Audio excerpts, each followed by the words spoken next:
HarperCollins presents A Home on Bramble Hill by Holly Martin. Read by Kitty Kelly. Prologue.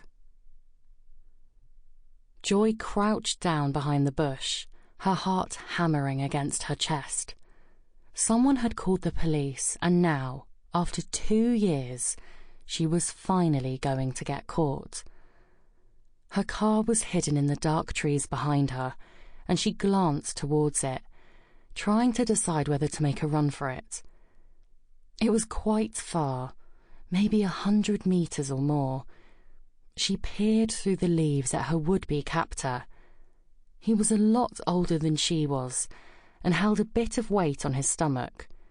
She was certain she could outrun him, but running would draw his attention, as would the noise of the engine. She couldn't get caught. Her life would be over.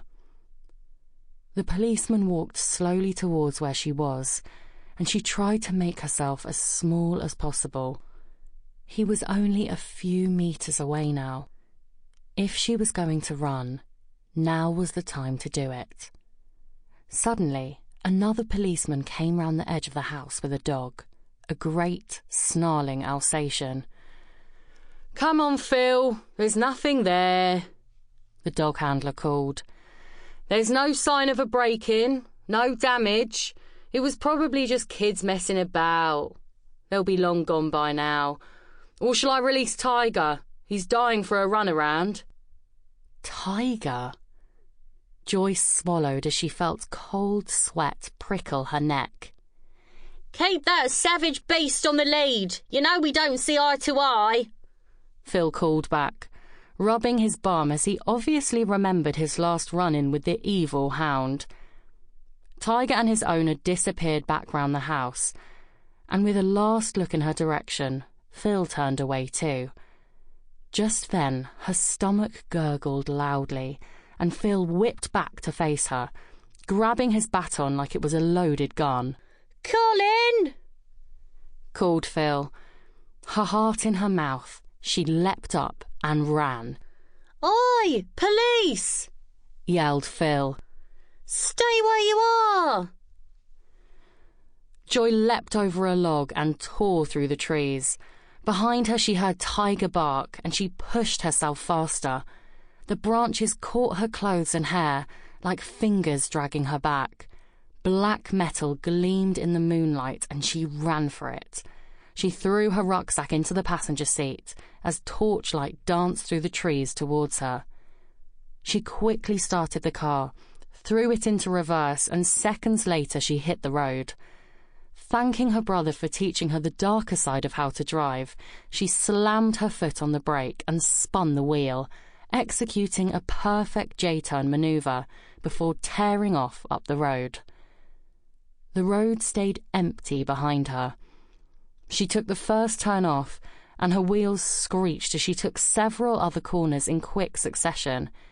She turned the engine off as she parked outside a quiet, unassuming row of cottages and threw herself across the passenger seat. A minute later, she heard the sound of the police car tearing along the main road. The siren faded into the distance, and she knew she was safe.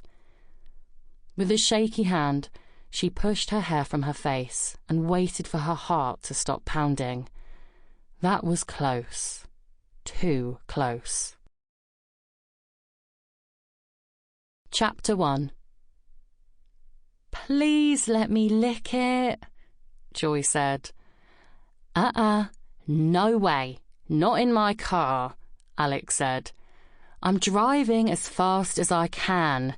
Bloody stupid country lanes. Could you have picked anywhere more remote than this to live?" She smiled as they passed the village sign. Bramble Hill, voted Britain's friendliest village for the last 9 years. "I love that it's in the middle of nowhere. It's so cute and quiet. 56 people live in this village, Al. Can you imagine? Pretty soon I'll know them all by name. There'll be Mrs. Twinkly Eyes, who will invite me in for a slice of homemade lemon drizzle cake, whilst she regales me with stories from her youth. Sample complete. Ready to continue?